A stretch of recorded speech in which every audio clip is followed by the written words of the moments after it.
Hi, this is Seth Mosley, and you're listening to the Full Circle Music Show, the why of the music biz. Today we are coming to you with a live studio audience at the Music Makers Bootcamp. This is the first event that Full Circle Academy has done live, and to say it was a success was an understatement. Out of all the attendees that showed up, they ranked this event a 9.3 out of 10. In fact, some even said it was life-changing. What you're going to hear this week comes to us from our panel on writing music for film and TV. We have on the panel Tim Lauer, who you've heard on the show, who since he's been on the show has now been given the position of executive music producer for the ABC hit TV show Nashville. So you can only imagine that he has a wealth of insight on music for film and TV and the process that goes into that. We've also got Josh Silverberg, who's been a massively successful producer and songwriter, has had huge placements on T-Mobile, Fox, many, many more. And we also have publisher Chad Segura, who's speaking into the publishing side of the film and TV panel.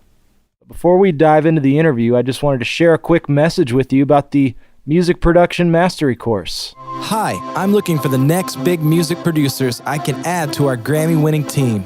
And I've created a course to help you 10x your music productions instantly.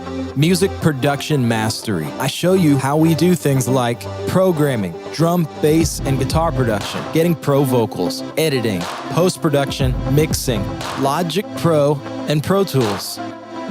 Who can I help? 1. Music makers who are driven and passionate. 2. Beginners and experts. You don't need tons of experience, but you at least have to be teachable. 3. You must be making great music or at least aspiring to. That's all. So why would I be giving away my secrets? Well, first, I love to teach. And secondly, I am actively looking for talent. Take a moment to enroll in the course, and you'll be on your way to better sounding music productions right away. For information on the Music Production Mastery course, text PRODUCE, P-R-O-D-U-C-E, to 44222. Text PRODUCE to the numbers 44222. And let's jump to the panel live at the Music Makers Bootcamp.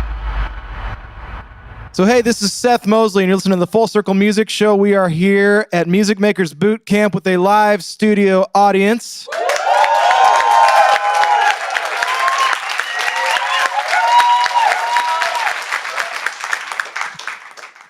I've known these guys, well, Tim and Chad were two of my first people I met when I ever moved to Nashville. Chad has been my publisher twice now, not twice in a row, but he was my publisher when I got my first deal, and then you come full circle. Several years later, he's my publisher again. Tim Lauer was one of my first studio session experiences. Producer Ian Eskelin brought me down, and Tim was playing keys on the session. And fast forward to today, Tim is the executive producer for this little TV show, for the music for this little TV show called Nashville. I don't know if y'all have ever heard of that show, but pretty good. Love it. Me too. Josh Silverberg has been a friend of mine for not too long. We're just getting to know each other. But I have been a big fan of his for longer than he realizes. But he is behind some of the biggest songs that you're singing in church, a lot of the Jesus culture stuff, God of Miracles, had Newsboys cuts, but has also had massive success on the film, TV, and advertising music side of things. So you're going to get a lot out of hearing from him. And then Chad Segura, publisher at Centricity Music. This guy's been a 20-year industry veteran. He's been around this thing for a long time, knows the publishing world inside out, has been very successful as a publisher on the music, film, and TV side of things. So why don't we give them a warm welcome for being here with us. It's awesome. So I thought we'd keep this kind of informal today. We're just going to have a little bit of a conversation, and I'll try to moderate it a little bit, but throughout the weekend we've tried to have some pretty open Q&A with the audience, so we'll just, nothing too formal. But kind of my first question is, how is the film and TV side of producing and songwriting different from everything else? And whoever you guys can answer Different from, whenever you... from songs to pitch. Well, let's just say we've been talking a lot about writing songs with artists for their records. We've been talking about writing songs as an artist for your own record, writing songs for church, all the different things that you can write songs for. Anytime you're writing a song that you want to get out there, you have an end user in mind. You're always writing to a brief. If you wanted to get past your writing room, you're writing to a brief. If it's worship music, you know what sort of the boundaries are, and if it's for a particular genre on the radio, you have an idea of what that looks like. So to a certain extent, you're writing for a brief. We were talking about writing to briefs. What's maybe different about music for film, television, advertising, first of all, I'd say is pace. We were talking about things that you get a brief and it's due, what's typical, 36 hours? That's typical. Sometimes 6. Sometimes I get calls for, they still call them a library poll, like, what do you already have? And sometimes it'll be like 90 minutes. I'll put 4 things that I already had added to music and put it in Dropbox. And there is a certain kind of, I think for writing for ads, you have to get it past agency or music house first. And it's not even the person watching TV that's your audience. It's the first audience is the person who's the gatekeeper to the agency. No listener left behind. What is a brief? A brief is just, here's what we're looking for. Okay, here's the typical brief. And correct me if I'm wrong. We like the tempo of this song. We like the whistling hook of that song. We like the drum sounds of this song. It needs to be a love song, non-romantic, not too specific, and there needs to be space for voiceover. It needs to have an arc. It's a 30-second spot. Right when the guy jumps on the trampoline, it needs to totally clear out. And then when it goes to the girl jumping off the end of the dock, then it should explode. But then there's a 6-second voiceover at the end that's got to clear out. And here's the mnemonic, their audio logo that needs to somehow appear in the thing. Go. Yeah. You have 12 minutes. Yeah. Sometimes a lot of stuff I do comes with video. And they'll give you music. Their temp, which is sometimes is a really good way. Either it's temp, meaning that they just can't afford it or they can't use it or it was used too much already, or it's the front runner. It's what they like the most. And you're just trying to beat it. They're in the final hours and you go, okay. And then sometimes I'll take a chance and try to do something like it, but a little different or better. Or sometimes I go, they have no idea what they want.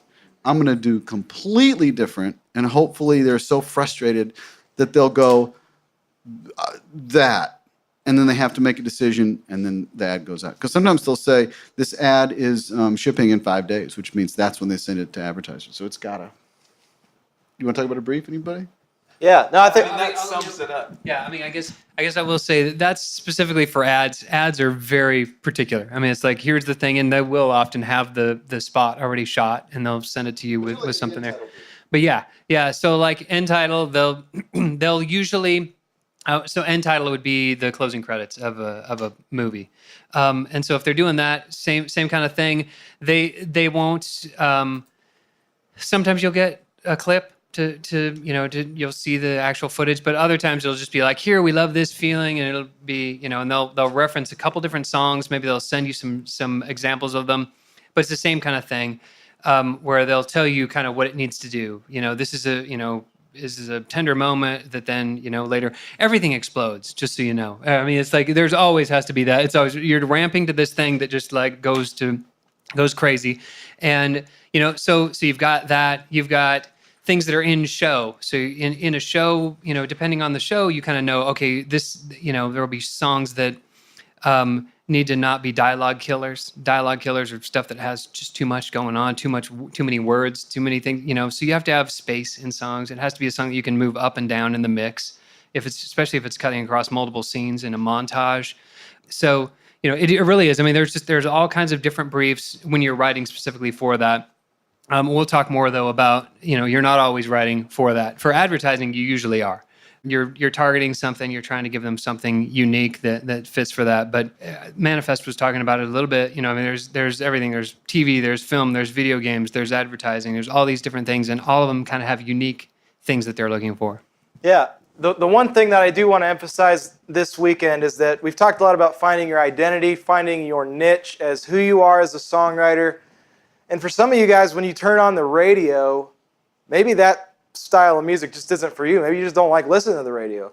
We talk about this all the time, that in order to be really good at something, you actually really have to love it.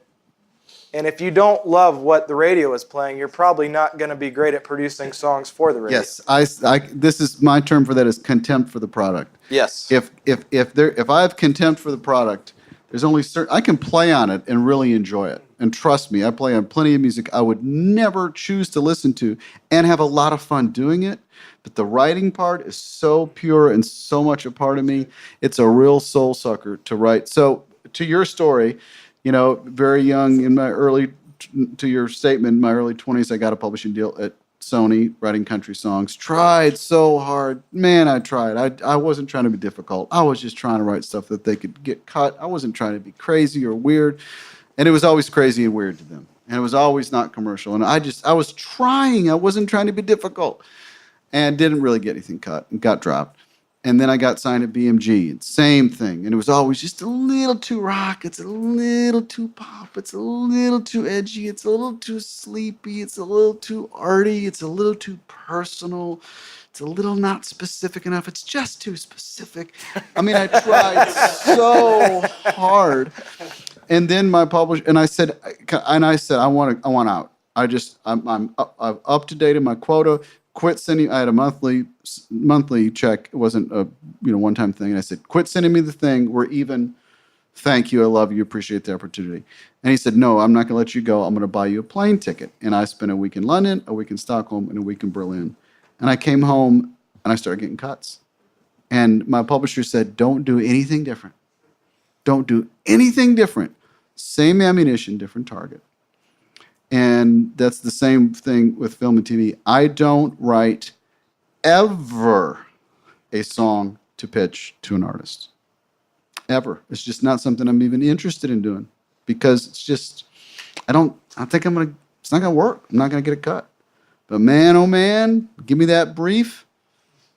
I'm all over it. And energized and confident and loving it. We need to mix a string quartet with super industrial electronica, but we want to write a folk song that it's like we lifted something from Bill Monroe in the 40s from Kentucky, but it has to be a voice like Dido. And I'm like, oh yeah, that's you got the guy, But then it's something for country radio, and it's just I'm not your guy. Yeah. So Josh, I want to hear from you. Josh came from the artist world a little bit. Kind of similar story to what I had. You probably had more success than I had as an artist. But, I mean, you went through the same thing. How did you kind of find yourself where you're at now? How did you get into figuring out that film and TV is something that you're good at, something that you actually love doing? For me, I guess it was very natural and kind of happenstance. A buddy of mine introduced me to a friend who does TV film music, and we started working on music together. And it was so natural and effortless, so we created a project called Friends in Tokyo, and it's kind of like, if you've heard of American Authors, it's that kind of style, just like kind of happy, fun, positive. And it was just fun to do it in the room. Wasn't really thinking much of it. And then we did some more kind of like punk rock songs, and then like T-Mobile ended up using a bunch, and some of the American Author sounding stuff, like a lot of different sports shows and whatever, jumped on board, and I was similar story as you. Like I would slave day in and day out with artists and turn stuff in, and felt like, man, this is so hard, and I don't even really understand how to make Christian music. And then this happens, and I'm like, this is so natural.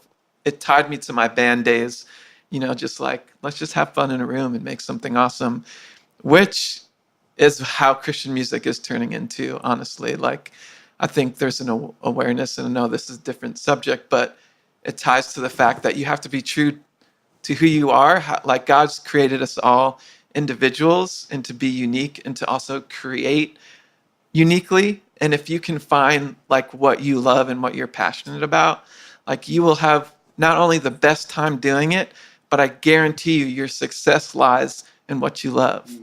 You know, and when we talk about like TV film, like where like there's so many like promos, you know, there are advertisements for shows, if you guys know what that is.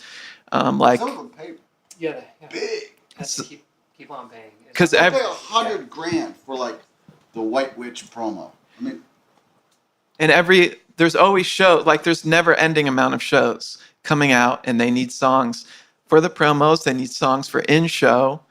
And then there's also something called trailers, you know, and like advertising. So when we say TV and film music, it's so vast, you know what I mean? And there's so many great moods people want to capture. And maybe you're like, man, I just write these really sad songs and they're really slow. And then at the end, I like getting huge. I'm like, well, then why don't you try writing some trailer stuff?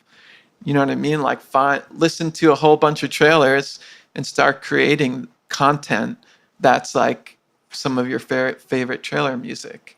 That's perfect. One thing that I'll say, as a publisher, we're doing both sides of things. We're working with our writers and producers to say, hey, we've got a brief in. When we get one that makes sense, we say, hey, you know, maybe take a shot at this, see what you can do. But a lot of times they're saying, hey, we need something now. And we're looking through the catalog. We're looking through things that our artists have already written and recorded and trying to find things that fit that. To Josh's point about, you know, knowing, you know, paying attention to trailers or whatever thing you're going to target, I will say that, man, if I had $1 for every time somebody told me, whether they're my writer or an aspiring writer or somebody else's, hey, I've got a bunch of stuff that's film and TV, you know, it's totally sync stuff and whatever. It's like, so I will tell you that means a lot of things to a lot of people. To a lot of people, that means the throwaway songs that didn't make sense on their album, which is ridiculous. That in other cases, it's like, hey, I wrote a love song, which is also ridiculous. Because that's one of the things, especially in the Christian market, I will say that happens all the time. It used to happen to me years ago. One of my favorite things would be, I won't mention which label because it doesn't matter. But when I was a publisher in one of the large companies, I remember the label, we wouldn't be involved in the record process back in the day, but they'd come to us and they'd say, hey, great, you know, here's the new record for so-and-so, and sync is a big priority for us. And I'd listen to the record and I'd be like, that's great. It would have been really cool for you to have actually talked with us about this, because they'll say, oh, no, we've got a love song on there. You know, there's a song he wrote for his wife. And I'm like, yeah, I'm not going to do anything with that song. So because for the most part, they have love songs. Guess what? There's a lot of them out there. And they've got access to the best ones. So they probably don't need ours. Two, they don't want, to the point that we were talking about earlier, they don't want the typical love song. They don't want stuff that's just on the nose, obvious kind of thing. They want that, you know, it is the funniest thing when they talk about, you know, non-romantic love songs or relationship songs that are non-romantic or any, you know, however they spin it. That's always like, oh my gosh, where do you find that?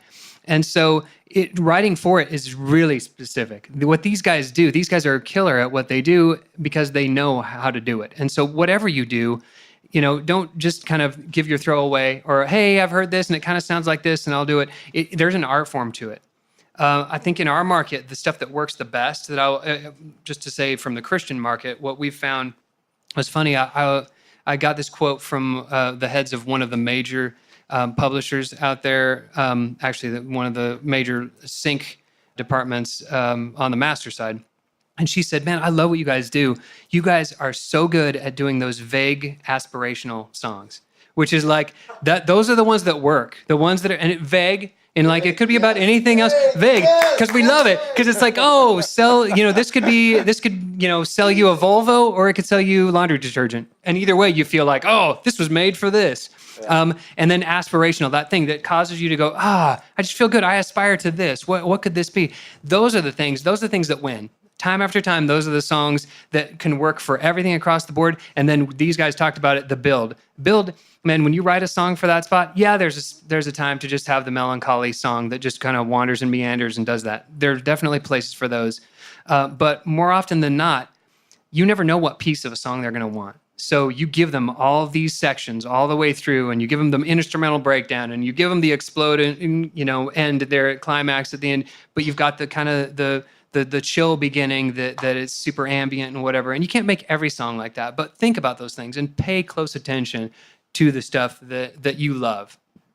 So what I do is I try to, knowing like if it's a 30-second spot or a 60-second spot or an 18-second use. So I'm very aware in the track. There's always the instrumental and then the vocal thing. And I'm very aware that my choruses are never the same. It's always small, medium, and large. And I even think about this in mix. It's very easy where they can cut right on the grid and they can say, if I only want to do a chorus, what if they want a chorus that starts here and goes here? You don't do that for the radio. It's just the chorus, right? But in a 30-second spot, that's easy. 30-second spot, and guess what? Isn't it interesting that so many of my compositions are in thirds? Because every spot, a 30 is a 10-10-10, a 60 is a 20-20-20. It's always in thirds. So even my tempos and my phrases, I'm very aware of thirds. So I can go, you got it, and I take the small, then I take the middle part of the medium, and I take the last part of the large, and now I have a chorus. And in 20 seconds, I've just made a chorus that builds. And then I have the instrumental, and I'll make stems so I can very easily find all that stuff. And even if I can't do it, I've got guys that have access to it where I can go, hey, I'm doing something else. Run over to my place or grab this off a Dropbox, and they kind of know the drill. But I wanted to say this. Who in here is interested in writing for this kind of stuff? Okay, so who in here actually has people that they pitch it to? Okay, so you will eventually figure out 1, 2, you don't need that many really. 1, 2, 3, 4, 5 people that you can actually pitch stuff to. If someone says, I have a bunch of songs for sync, that means you just have a bunch of songs. If someone says to me, hey man, I've got some songs that would be perfect for Nashville, I want to say, really? So you've read the script? You know? Right. You know what we're looking for? Oh, so you know what's happening with Scarlett and Gunner? Well, isn't that interesting?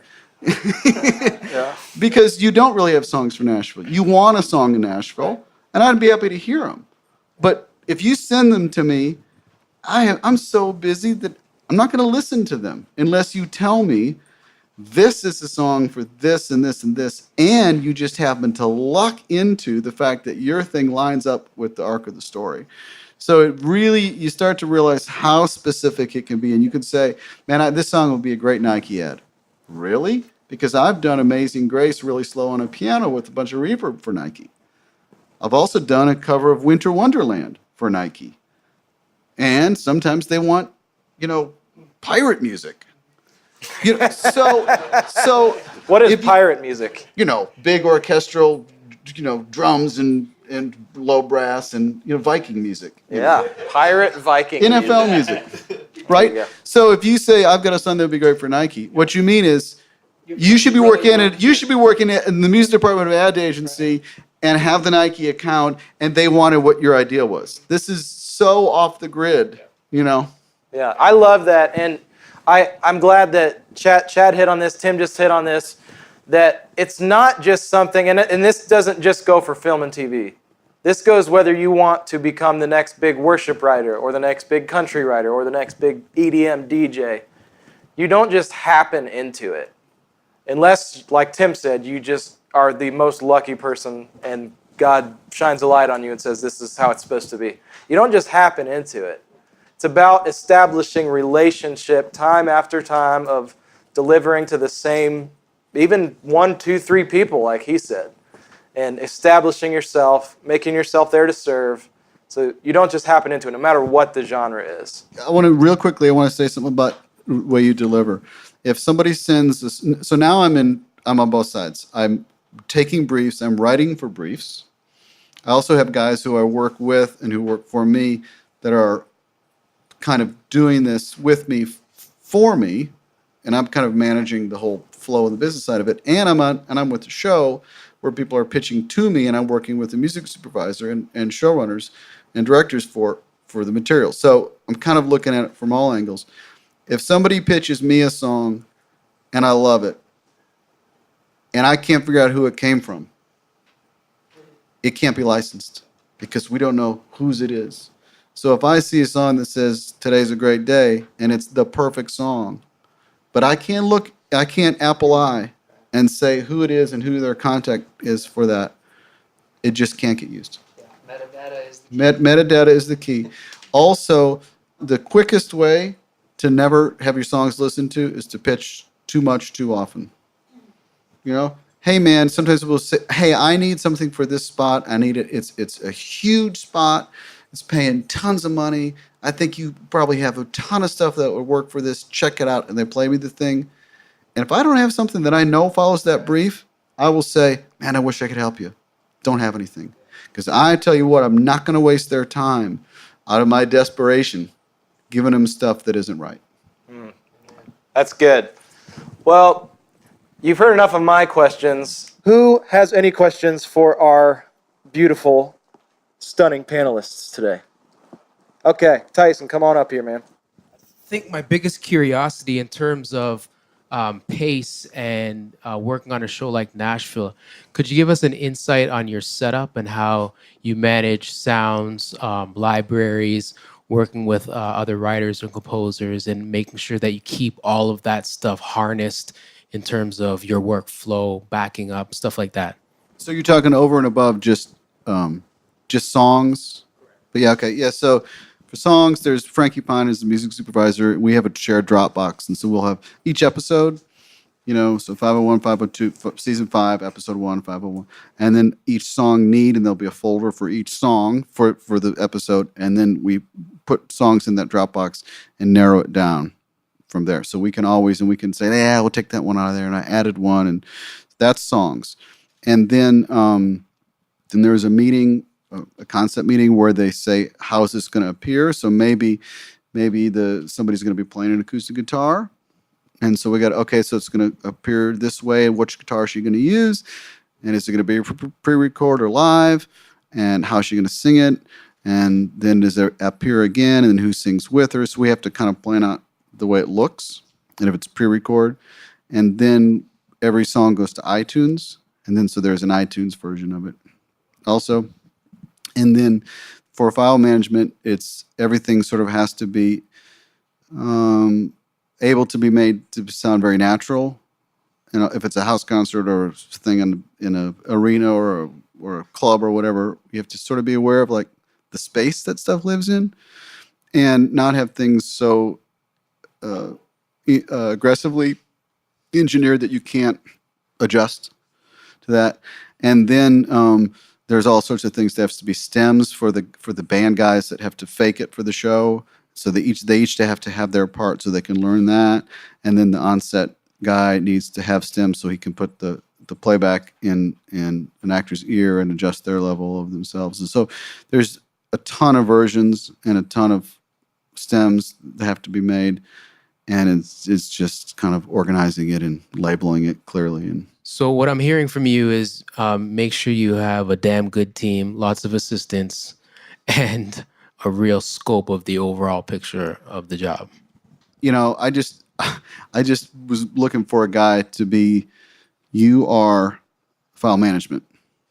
And one of the questions is, do you alphabetize your sock drawer? It's like, is your house always orderly? Do people tease you that your CDs, if you still own CDs, are alphabetical? Do people tease you for being OCD? Oh yeah, man. I said, okay, great. That's the first question. If no, not really, then you're just not wired. You might want the job, right? And so my thing is I love having things organized, but I'm not good at doing it. So I like to get people around me who are really good at doing it. But yes, you're right.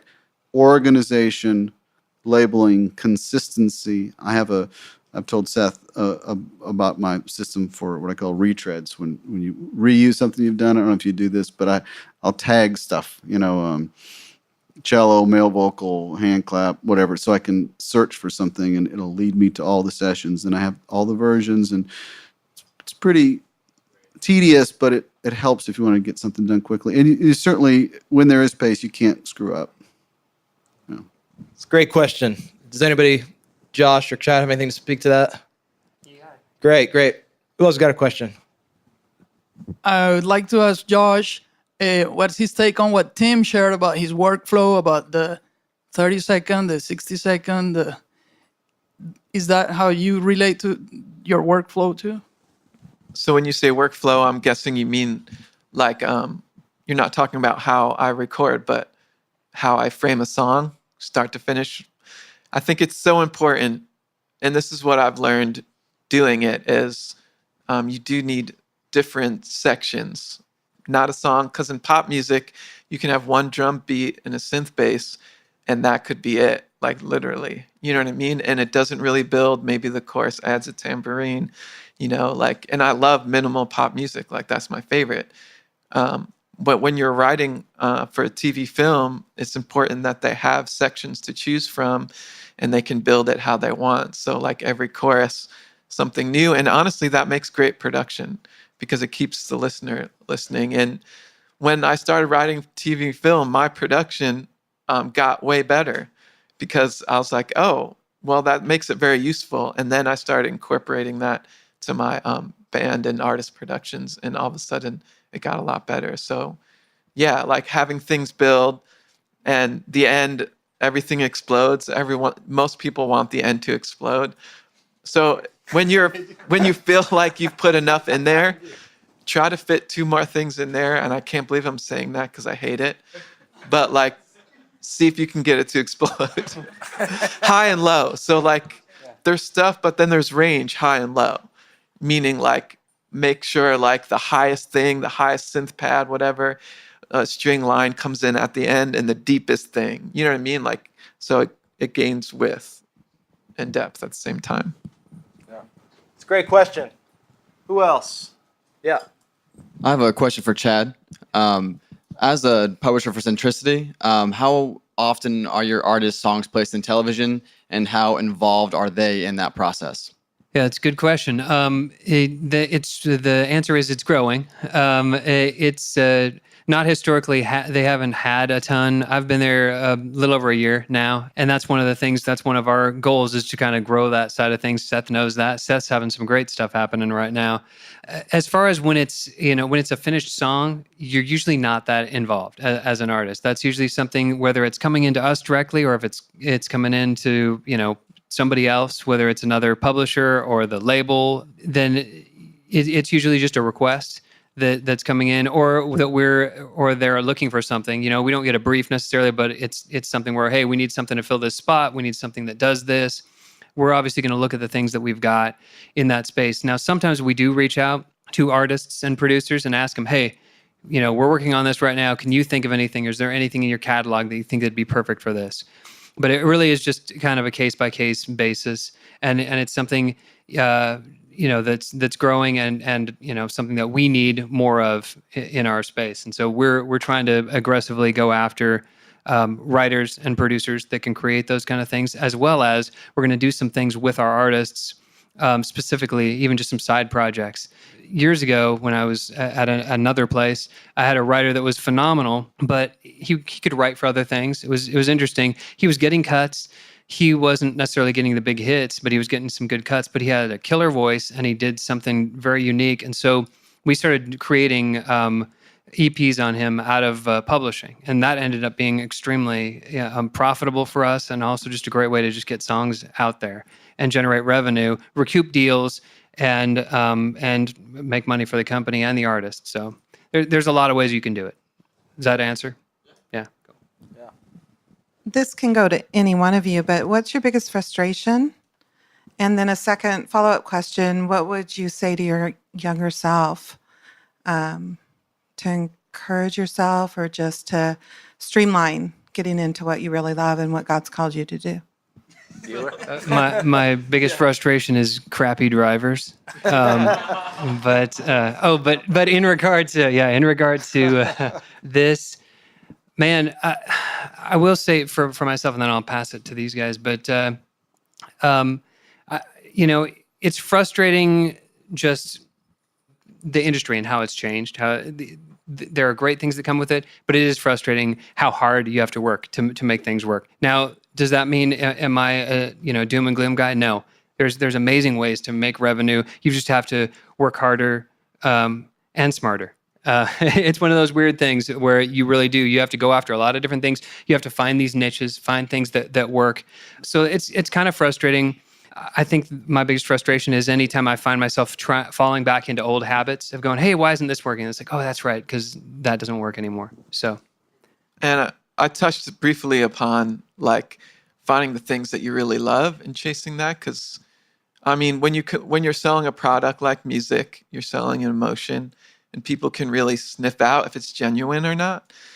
Even music supervisors, hopefully. And so when it hits them and it feels authentic, they're going to be like, man, this guy really means what he's saying, or at least it sounds like he means what he's saying or writing. So like when I would pursue the things that you love and trust that God has designed us all uniquely for a reason. You know what I mean? Like there's not a detail, the Bible says, not a hair out of place, like he doesn't know about. Like, and it's not just a, man, I just know about you. It's like, I purposefully made you this way. So you're going to find that greatest sense of creation out of what he's calling you to do. So it's not like a mystery.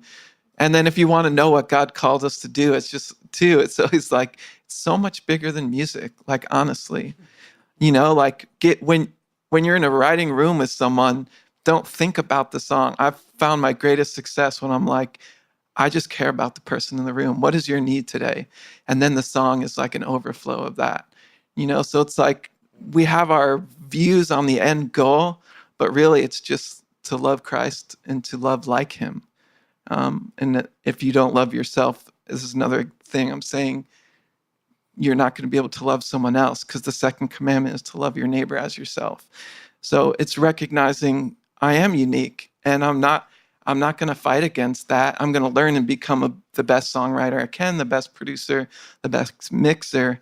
But I'm going to say, God, I value your creation, which is myself, and I'm going to love everyone around me the way that you love me. So I hope that helps. So I'd say my biggest frustration is probably that this whole thing is not a meritocracy. It's like people say, man, you deserve it. No, that's not how no. Or so-and-so deserves it. No. Or, man, cream always rises to the top. Absolutely not. Man, the best song wins. Nope.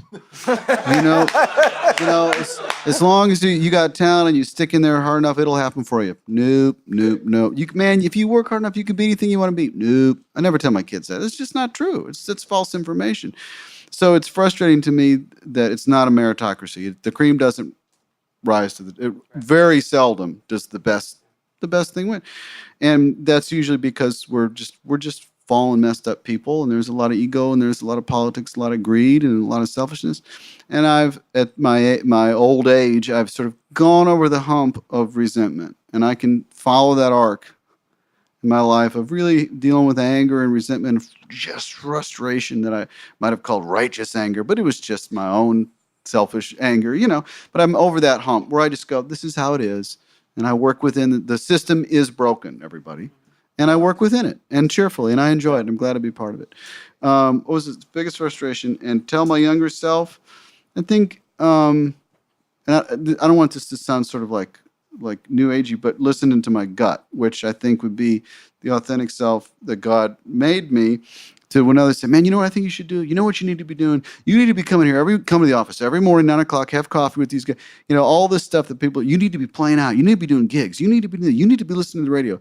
All the stuff that people told me I needed to do. And some of it I tried, some of it worked, some of it didn't. But again, the older I get, the more I can just stop and say, okay, just deep down. And this is, I think, it's a form of praying, because you're being connected with who God made you. Deep down, does this feel right? Does this and if I go, man, that just feels like a big pain in the butt that's not going to go anywhere, even though that person's a big deal to somebody. And you just kind of say, man, thanks for the opportunity. Thanks for thinking of me. I'm not able to do it this time. And you just cheerfully move on and just kind of chill out. That's how I would tell my younger self, to just listen, slow down. You can't listen if you're talking. Good. It's really good. Yeah. So has there ever been a time, or is there any room for in writing for film and TV where you have someone has a song that they're pitching and the music is great, but the lyrics are bad? You guys are like, well, we could use the music, but the lyrics have to go. Like, has that ever been a time, or is there a room or space for that in that particular industry? Yeah, I mean, there's a couple of things. One thing that I would say to that would be probably worth maybe trying to get the right lyric and get the right vocal on it. The biggest trick with instrumental, and you guys can speak to this though from your side, but for me, just working with instrumental clips or even full songs, you're competing with libraries at that point in time. In my mind, at least, your production houses where they give people blanket licenses and they can go in and for cheap, use a whole bunch of music. And so for me, that just in the kinds of things that I get asked for now, it may be better for those guys, but for me, it isn't terribly helpful to just have an instrumental track. Now, that said, there are plenty of times over the years where somebody they'll love a song and they always ask for the instrumental. They always want instrumental, often TV tracks, which would have the background vocals and those things as well. And plenty of times in shows, all they'll use is the instrumental. But they want to hear their whole song usually, at least in my experience.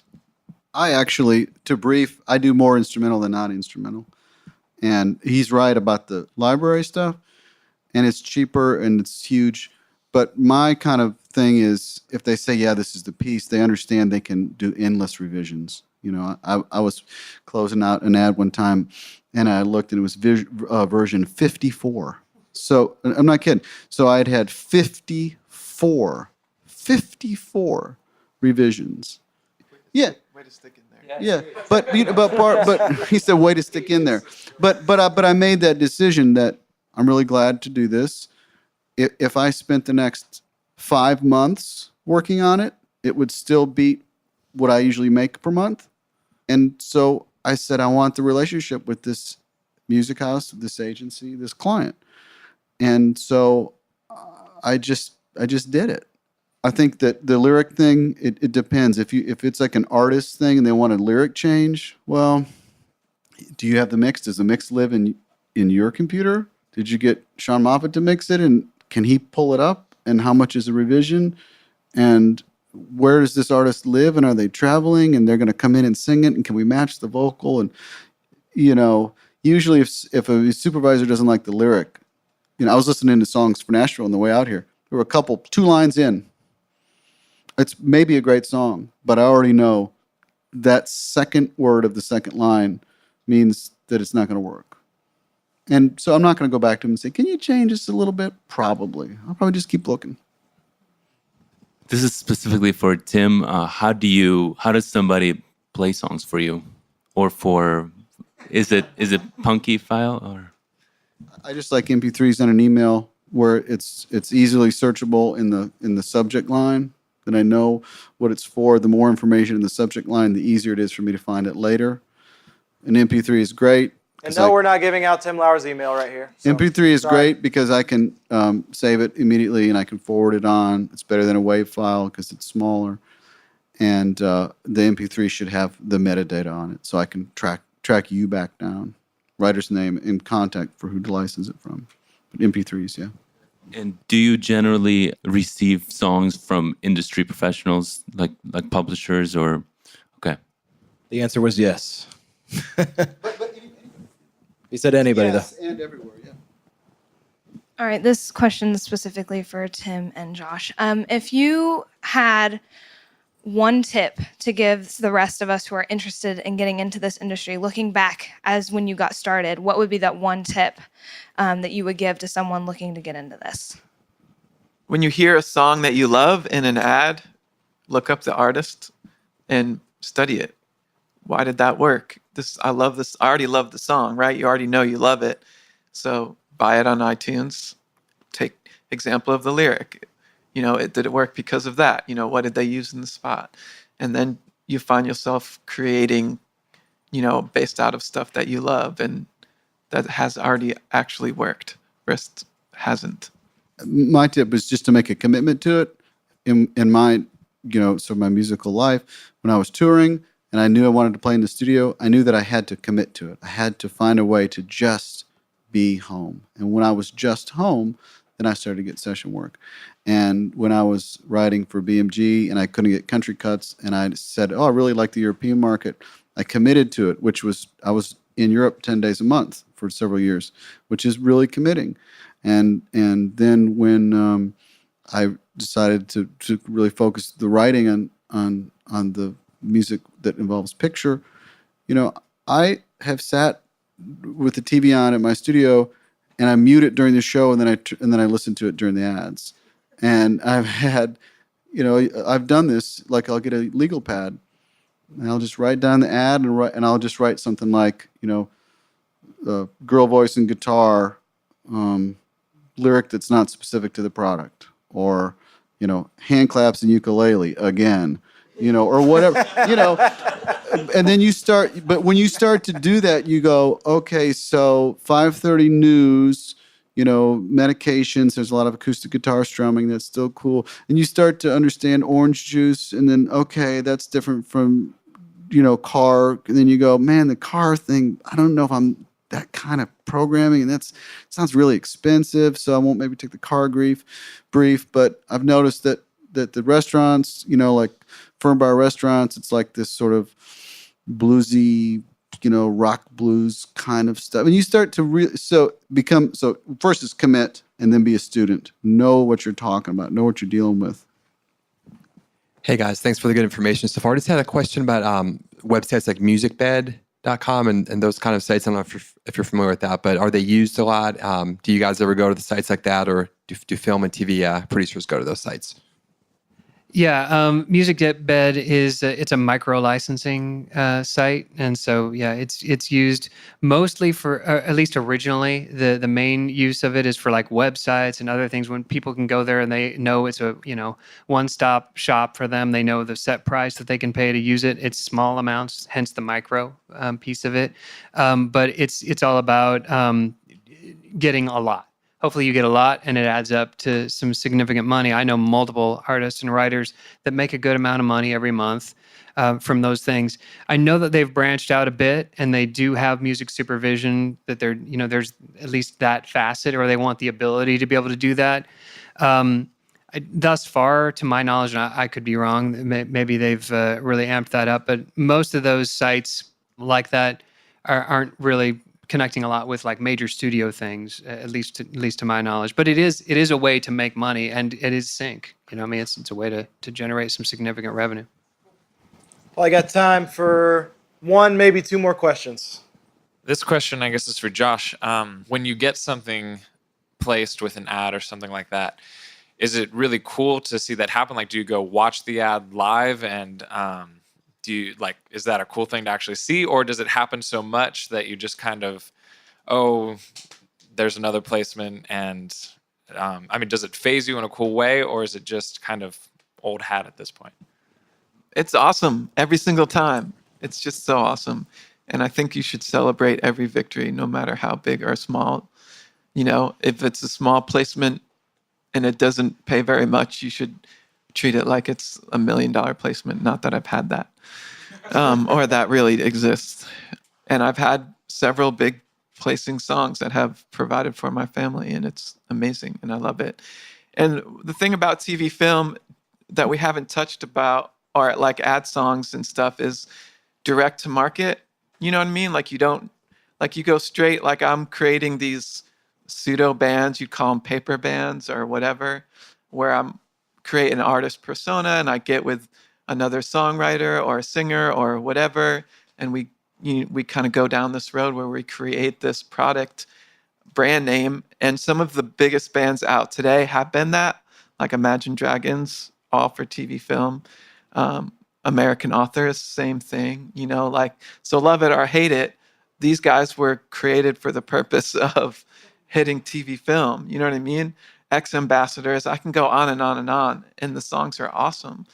You can tell that they love what they're doing. It's just geared towards a certain end goal. And you could do that too. There's like nothing stopping you guys. You know what's frustrating to me is I see so many ads that I didn't get. Because working on what we do, we don't get almost everything.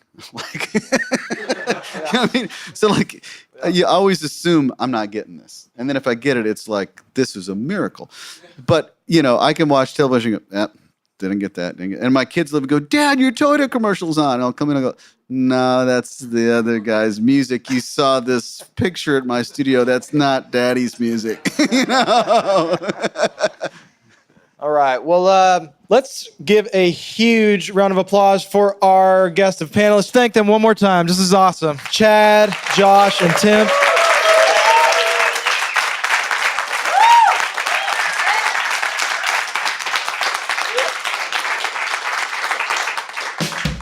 Hi, this is Seth Mosley, and you've been listening to the Full Circle Music Show, the why of the music biz. Big thanks to all of the attendees who starred in this show. We had a blast at the Music Makers Bootcamp. You're not going to want to miss the next one. You can find out more info and get signed up on the wait list. Tickets go fast for these things. You can get signed up on the wait list for the next one at fullcirclegoeslive.com. That's fullcirclegoeslive.com. This show is produced by the Full Circle Music Company with editing help from Jericho Scroggins, Kaylee Ingram, and Asa Wiggins. Head over to iTunes, leave us a good rating and review, and we'll see you next week.